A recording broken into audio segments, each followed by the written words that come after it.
The Confessions of Saint Augustine. Book 4.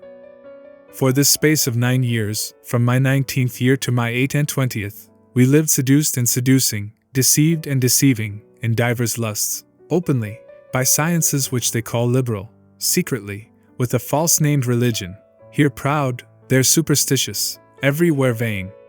Here, hunting after the emptiness of popular praise, down even to theatrical applauses, and poetic prizes, and strifes for grassy garlands, and the follies of shows, and the intemperance of desires. There, desiring to be cleansed from these defilements, by carrying food to those who were called, elect, and holy, out of which, in the workhouse of their stomachs, they should forge for us angels and gods, by whom we might be cleansed. These things did I follow, and practice with my friends, deceived by me, and with me. Let the arrogant mock me, and such as have not been, to their soul's health, stricken and cast down by thee, O my God. But I would still confess to thee mine own shame in thy praise. Suffer me, I beseech thee, and give me grace to go over in my present remembrance the wanderings of my forepast time, and to offer unto thee the sacrifice of thanksgiving. For what am I to myself without thee, but a guide to mine own downfall? Or what am I even at the best, but an infant sucking the milk thou givest, and feeding upon thee the food that perisheth not? But what sort of man is any man, seeing he is but a man? Let now the strong and the mighty laugh at us, but let us poor and needy confess unto thee. In those years I taught rhetoric, and overcome by cupidity, made sale of a loquacity to overcome by. Yet I preferred, Lord, thou knowest, honest scholars, as they are accounted, and these I, without artifice, taught artifices, not to be practiced against the life of the guiltless, though sometimes for the life of the guilty. And thou, O God, from afar perceivest me stumbling in that slippery course, and amid much smoke sending out some sparks of faithfulness, which I showed in that my guidance of such as loved vanity, and sought after leasing myself their companion. In those years I had one, not in that which is called lawful marriage, but whom I had found out in a wayward passion, void of understanding, yet but one, remaining faithful even to her, in whom I in my own case experienced what difference there is betwixt the self-restraint of the marriage covenant, for the sake of issue, and the bargain of a lustful love, where children are born against their parents' will, although, once born, they constrain love. I remember also that when I had settled to enter the lists for a theatrical prize, some wizard asked me what I would give him to win. But I, detesting and abhorring such foul mysteries, answered, though the garland were of imperishable gold, I would not suffer a fly to be killed to gain me it. For he was to kill some living creatures in his sacrifices, and by those honors to invite the devils to favor me. But this ill also I rejected, not out of a pure love for thee, O God of my heart, for I knew not how to love thee, who knew not how to conceive aught beyond a material brightness. And doth not a soul, sighing after such fictions, commit fornication against thee, trust in things unreal, and feed the wind? Still I would not forsooth have sacrifices offered to devils for me, to whom I was sacrificing myself by that superstition. For what else is it to feed the wind, but to feed them, that is by going astray to become their pleasure and derision? Those impostors then, whom they style mathematicians, I consulted without scruple, because they seemed to use no sacrifice, nor to pray to any spirit for their divinations, which art, however, Christian and true piety consistently rejects and condemns. For it is a good thing to confess unto thee, and to say, have mercy upon me, heal my soul, for I have sinned against thee, and not to abuse thy mercy for a license to sin, but to remember the Lord's words, behold, thou art made whole, sin no more, lest a worse thing come unto thee.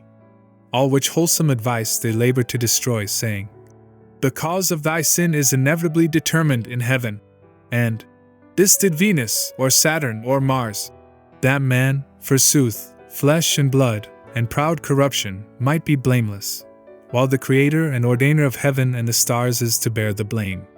And who is he but our God, the very sweetness and wellspring of righteousness, who renderest to every man according to his works, and a broken and contrite heart wilt thou not despise.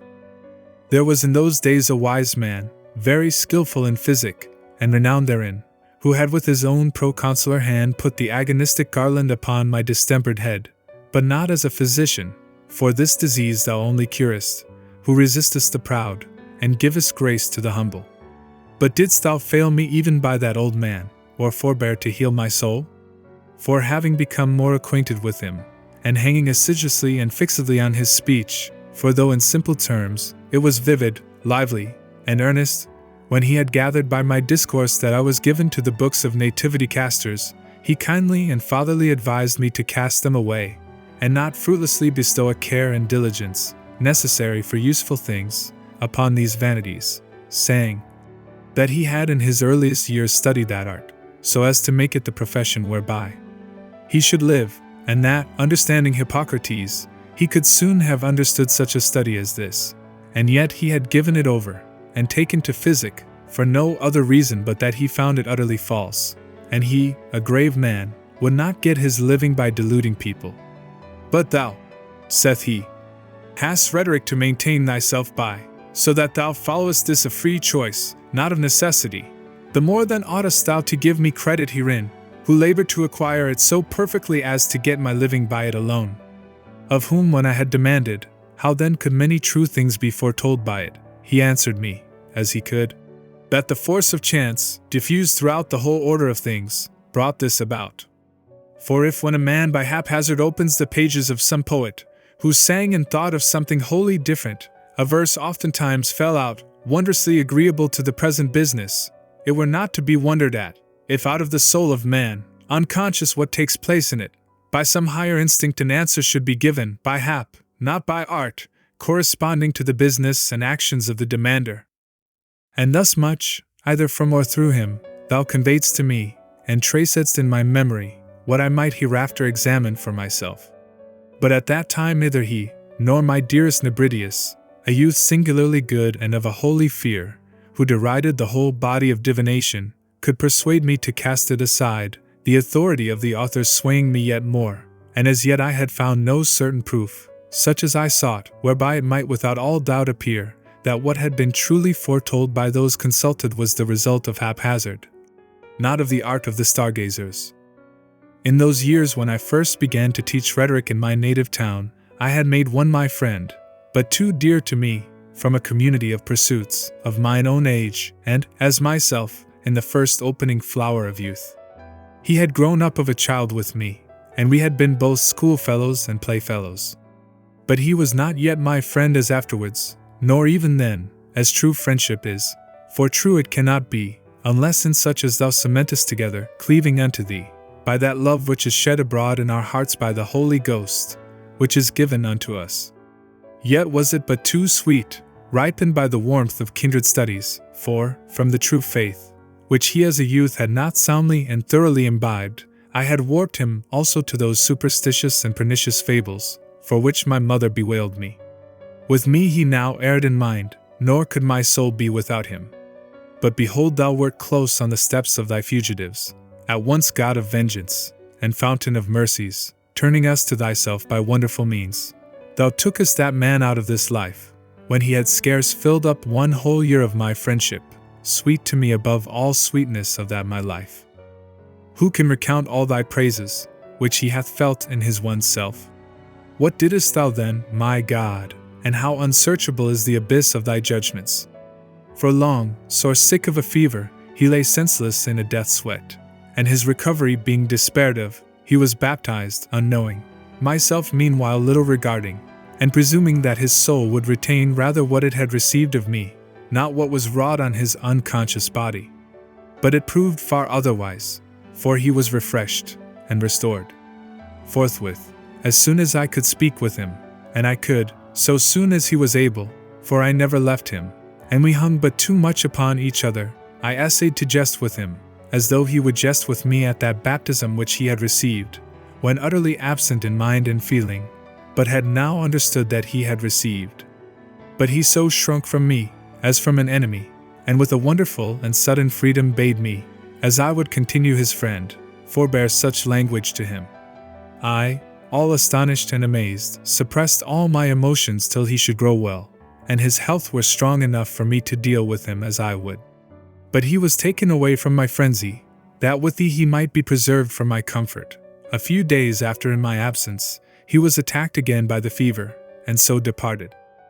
At this grief my heart was utterly darkened, and whatever I beheld was death.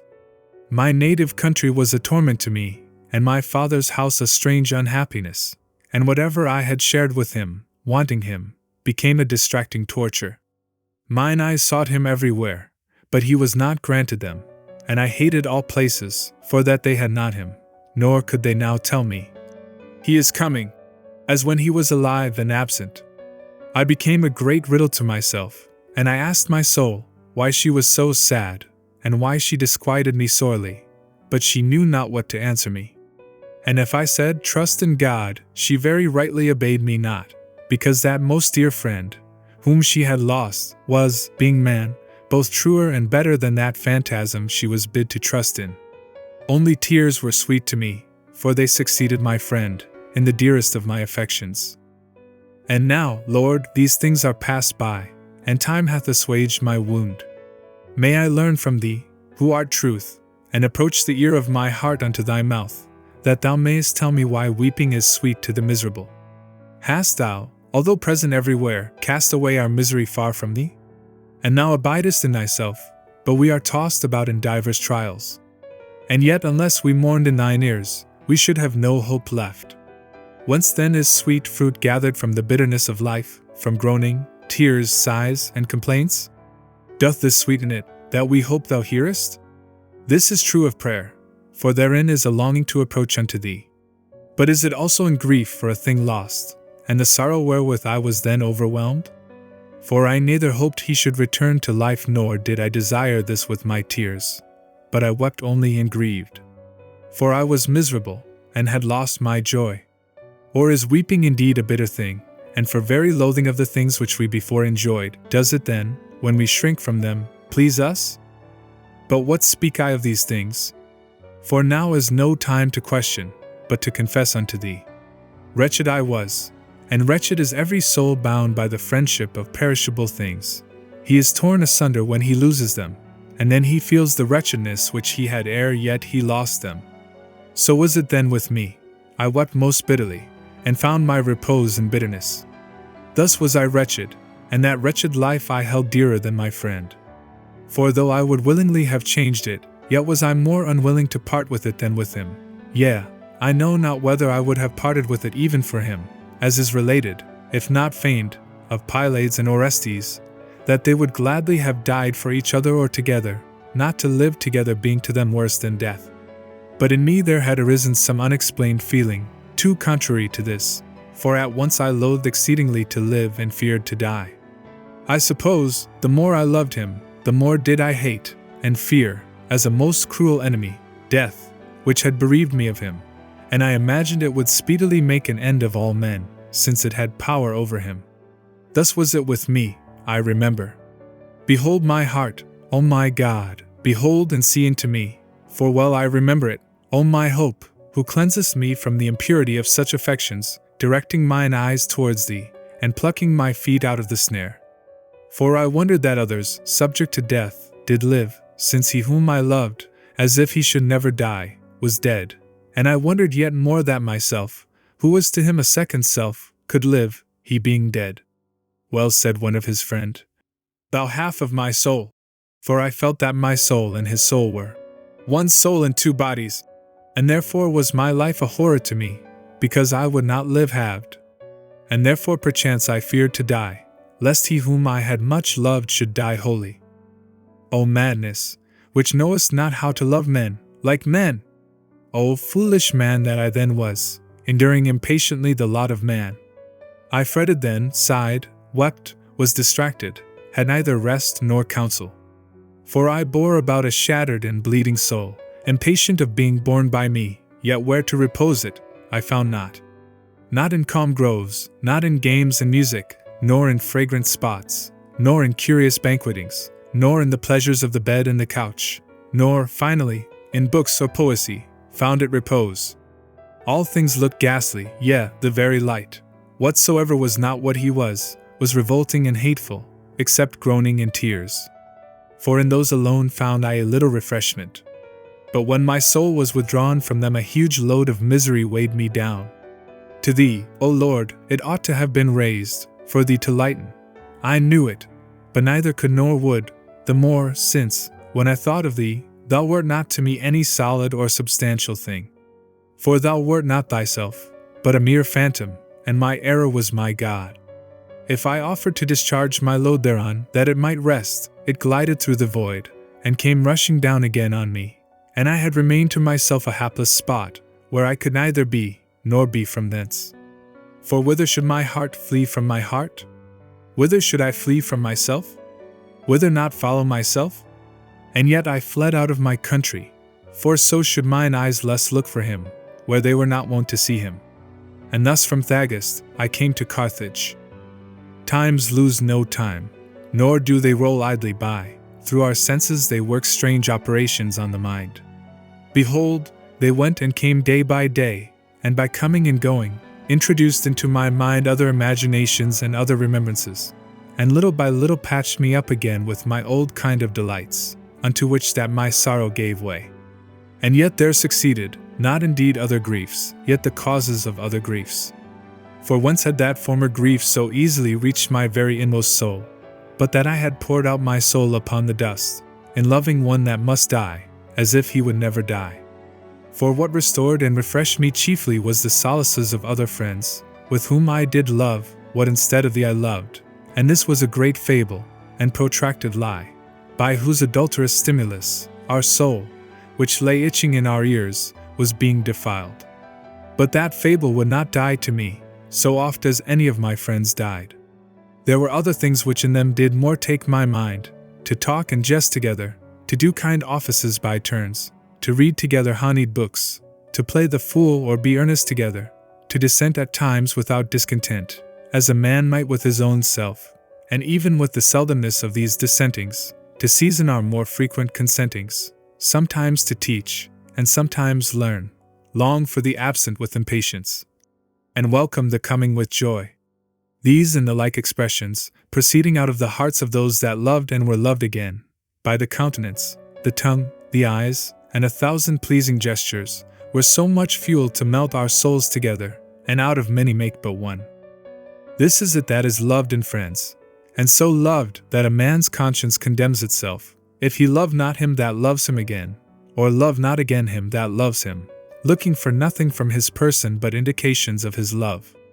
Hence that mourning, if one die, and darkenings of sorrows, that steeping of the heart in tears, all sweetness turned to bitterness, and upon the loss of life of the dying, the death of the living.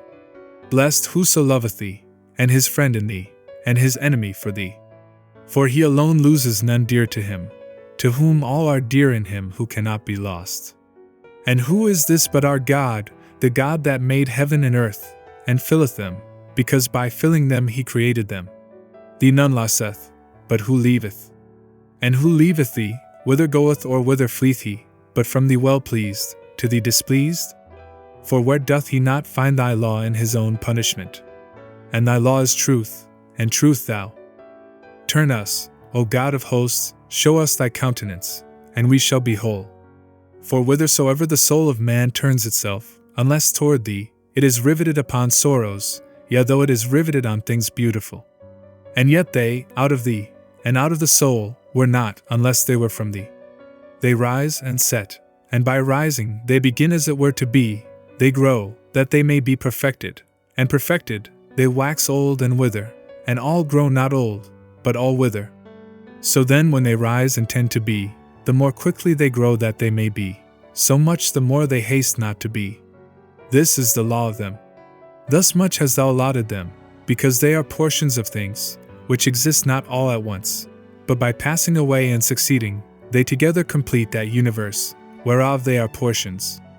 And even thus is our speech completed by signs giving forth a sound, but this again is not perfected unless one word pass away when it hath sounded its part, that another may succeed. Out of all these things let my soul praise thee, O God, Creator of all, yet let not my soul be riveted unto these things with the glue of love, through the senses of the body. For they go whither they were to go, that they might not be, and they rend her with pestilent longings, because she longs to be, yet loves to repose in what she loves. But in these things is no place of repose. they abide not, they flee. And who can follow them with the senses of the flesh? Yea, who can grasp them when they are hard by? For the sense of the flesh is slow, because it is the sense of the flesh, and thereby is it bounded. It sufficeth for that it was made for, but it sufficeth not to stay things running their course from their appointed starting place to the end appointed. For in thy word, by which they are created, they hear their decree. Hence and hitherto. Be not foolish, O my soul, nor become deaf in the ear of thine heart with the tumult of thy folly. Hearken thou too. The word itself calleth thee to return, and there is the place of rest imperturbable, where love is not forsaken, if itself forsaketh not. Behold, these things pass away, that others may replace them, and so this lower universe be completed by all his parts. But do I depart any whither? Saith the word of God. There fix thy dwelling, trust there whatsoever thou hast thence, O my soul, at least now thou art tired out with vanities. Entrust truth, whatsoever thou hast from the truth, and thou shalt lose nothing, and thy decay shall bloom again, and all thy diseases be healed, and thy mortal parts be reformed and renewed, and bound around thee, nor shall they lay thee whither themselves descend, but they shall stand fast with thee, and abide forever before God, who abideth and standeth fast forever. Why then be perverted and follow thy flesh? Be it converted and follow thee. Whatever by her thou hast sense of, is in part, and the whole, whereof these are parts, thou knowest not, and yet they delight thee. But had the sense of thy flesh a capacity for comprehending the whole, and not itself also, for thy punishment, been justly restricted to a part of the whole, thou wouldest, that whatsoever existeth at this present, should pass away, that so the whole might better please thee. For what we speak also, by the same sense of the flesh thou hearest, yet wouldest not thou have the syllables stay, but fly away, that others may come, and thou hear the whole. And soever, when any one thing is made up of many, all of which do not exist together, all collectively would please more than they do severally, could all be perceived collectively. But far better than these is he who made all, and he is our God, nor doth he pass away, for neither doth aught succeed him. If bodies please thee, praise God on occasion of them, and turn back thy love upon their Maker, lest in these things which please thee, thou displease. If souls please thee, be they loved in God, for they too are mutable, but in him are they firmly established, else would they pass, and pass away. In him then be they beloved, and carry unto him along with thee what souls thou canst, and say to them, Him let us love, him let us love, he made these, nor is he far off. For he did not make them, and so depart, but they are of him, and in him. See there he is, where truth is loved. He is within the very heart, yet hath the heart strayed from him. Go back into your heart, ye transgressors, and cleave fast to him that made you. Stand with him, and ye shall stand fast. Rest in him, and ye shall be at rest. Whither go ye in rough ways? Whither go ye? The good that you love is from him. But it is good and pleasant through reference to him, and justly shall it be embittered, because unjustly is anything loved which is from him, if he be forsaken for it. To what end then would ye still walk these difficult and toilsome ways? There is no rest where ye seek it. Seek what ye seek, but it is not there where ye seek. Ye seek a blessed life in the land of death, it is not there. For how should there be a blessed life where life itself is not? But our true life came down hither, and bore our death, and slew him, out of the abundance of his own life. And he thundered, calling aloud to us to return hence to him into that secret place, whence he came forth to us, first into the Virgin's womb, wherein he espoused the human creation, our mortal flesh, that it might not be forever mortal, and thence like a bridegroom coming out of his chamber, rejoicing as a giant to run his course. For he lingered not, but ran, calling aloud by words, deeds, death, life, descent, ascension, crying aloud to us to return unto him. And he departed from our eyes, that we might return into our heart, and there find him. For he departed, and lo, he is here. He would not be long with us, yet left us not, for he departed thither, whence he never parted, because the world was made by him. And in this world he was, and into this world he came to save sinners, unto whom my soul confesseth, and he healeth it, for it hath sinned against him. O ye sons of men, How long so slow of heart? Even now, after the descent of life to you, will ye not ascend and live? But whither ascend ye, when ye are on high, and set your mouth against the heavens? Descend, that ye may ascend, and ascend to God. For ye have fallen, by ascending against him. Tell them this, that they may weep in the valley of tears, and so carry them up with thee unto God. Because out of his Spirit thou speakest thus unto them, if thou speakest, burning with the fire of charity. These things I then knew not, and I loved these lower beauties, and I was sinking to the very depths, and to my friends I said, Do we love anything but the beautiful? What then is the beautiful? And what is beauty? What is it that attracts and wins us to the things we love? For unless there were in them a grace and beauty, they could by no means draw us unto them. And I marked and perceived that in bodies themselves there was a beauty, from their forming a sort of whole, and again, another from apt and mutual correspondence, as of a part of the body with its whole, or a shoe with a foot, and the like. And this consideration sprang up in my mind, out of my inmost heart, and I wrote on the fair and fit, I think 2 or 3 books. Thou knowest, O Lord, for it is gone from me, for I have them not, but they are strayed from me, I know not how. But what moved me, O Lord my God, to dedicate these books unto Hierius, an orator of Rome, whom I knew not by face, but loved for the fame of his learning which was eminent in him, and some words of his I had heard, which pleased me. But more did he please me, for that he pleased others, who highly extolled him, amazed that out of a Syrian, first instructed in Greek eloquence, should afterwards be formed a wonderful Latin orator, and one most learned in things pertaining unto philosophy. One is commended, and unseen he is loved. Doth this love enter the heart of the hearer from the mouth of the commender? Not so. But by one who loveth is another kindled. For hence he is loved who is commended, when the commender is believed to extol him with an unfeigned heart, that is, when one that loves him praises him. For so did I then love men, upon the judgment of men, not thine, O my God, in whom no man is deceived. But yet why not for qualities, like those of a famous charioteer, or fighter with beasts in the theatre, known far and wide by a vulgar popularity, but far otherwise, and earnestly, and so as I would be myself commended? For I would not be commended or loved, as actors are, though I myself did commend and love them, but had rather be unknown, than so known, and even hated, than so loved. Where now are the impulses to such various and divers kinds of loves laid up in one soul? Why, since we are equally men, do I love in another what, if I did not hate, I should not spurn and cast from myself? For it holds not, that as a good horse is loved by him, who would not, though he might, be that horse, therefore the same may be said of an actor, who shares our nature. Do I then love in a man, what I hate to be, who am a man? Man himself is a great deep, whose very hairs thou numberest, O Lord, and they fall not to the ground without thee.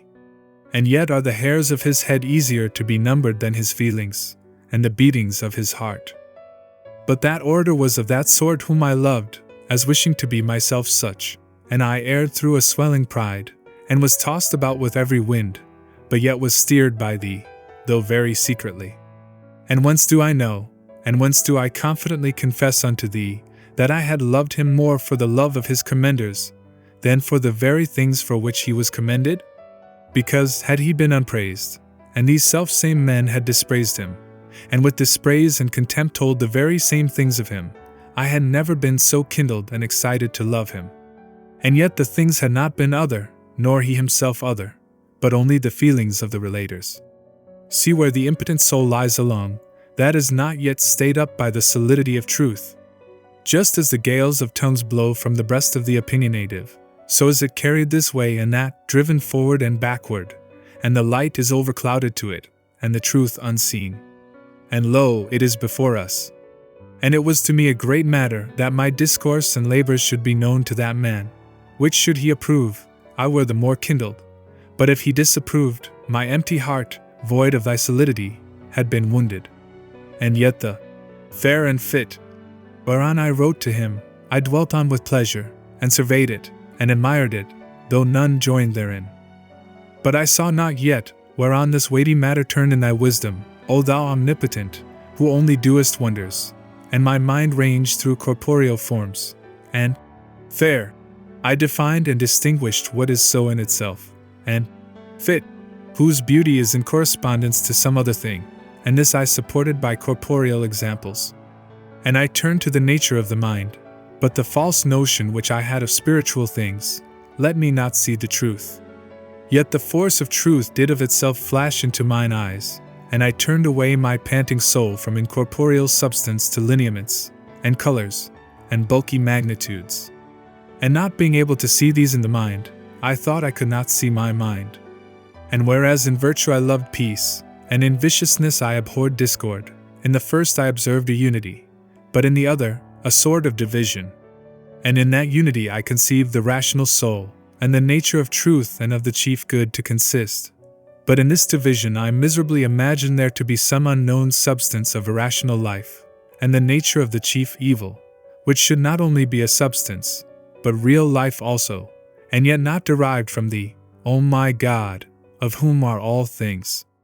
And yet that first I called a monad, as it had been a soul without sex, but the latter a duad, anger, in deeds of violence, and in flagitiousness, lust, not knowing whereof I spake.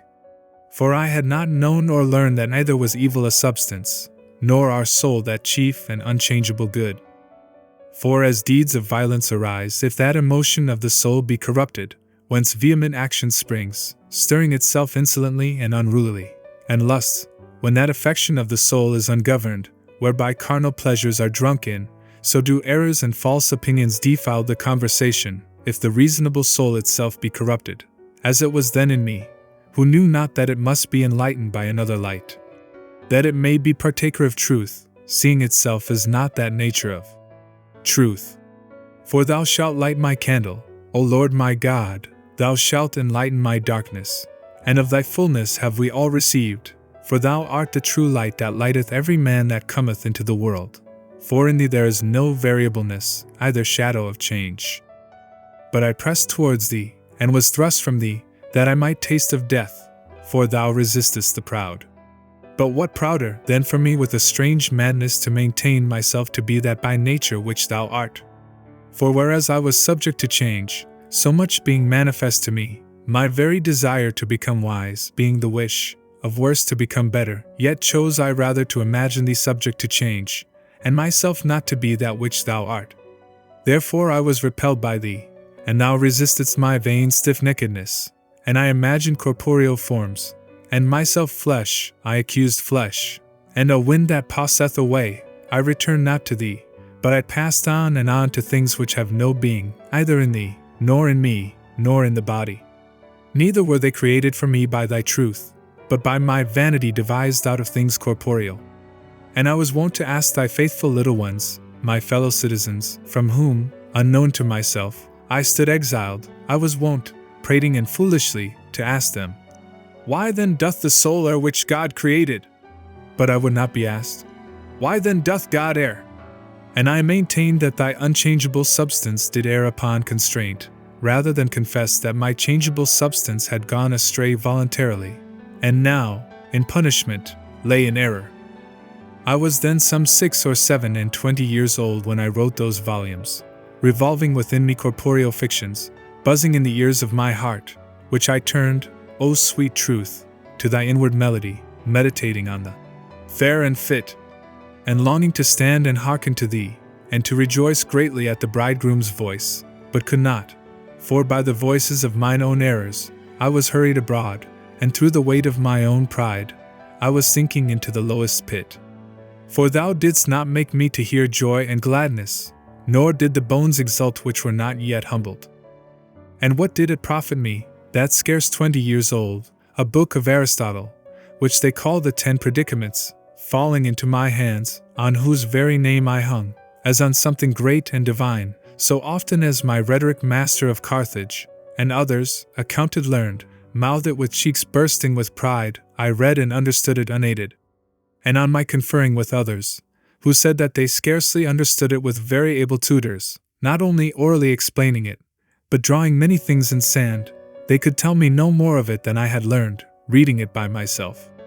And the book appeared to me to speak very clearly of substances, such as man, and of their qualities, as the figure of a man, of what sort it is, and stature, how many feet high, and his relationship, whose brother he is, or where placed, or when born, or whether he stands or sits, or be shod or armed, or does, or suffers anything, and all the innumerable things which might be ranged under these 9 predicaments, of which I have given some specimens, or under that chief predicament of substance.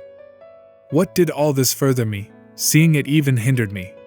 When, imagining whatever was comprehended under those 10 predicaments, I essayed in such wise to understand, O my God, thy wonderful and unchangeable unity also, as if thou also hadst been subjected to thine own greatness or beauty, so that, as in bodies, they should exist in thee, as their subject, whereas thou thyself art thy greatness and beauty. But a body is not great or fair in that it is a body, seeing that, though it were less great or fair, it should notwithstanding be a body. But it was falsehood which of thee I conceived, not truth, fictions of my misery, not the realities of thy blessedness. For thou hadst commanded, and it was done in me, that the earth should bring forth briars and thorns to me, and that in the sweat of my brows I should eat my bread. And what did it profit me, that all the books I could procure of the so-called liberal arts, I, the vile slave of vile affections, read by myself, and understood? And I delighted in them, but knew not whence came all, that therein was true or certain.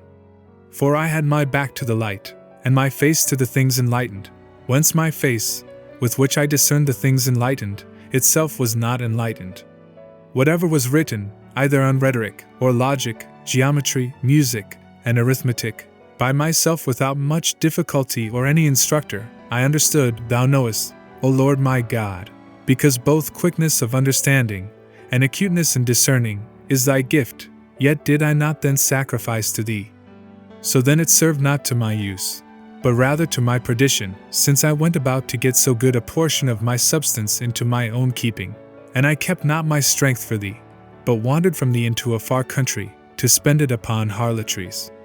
For what profited me good abilities, not employed to good uses? For I felt not that those arts were attained with great difficulty, even by the studious and talented, until I attempted to explain them to such, when he most excelled in them who followed me not altogether slowly. But what did this further me, imagining that thou, O Lord God, the truth, wert a vast and bright body, and I a fragment of that body? Perverseness too great. But such was I. Nor do I blush, O my God, to confess to thee thy mercies towards me, and to call upon thee, who blushed not then to profess to men my blasphemies, and to bark against thee.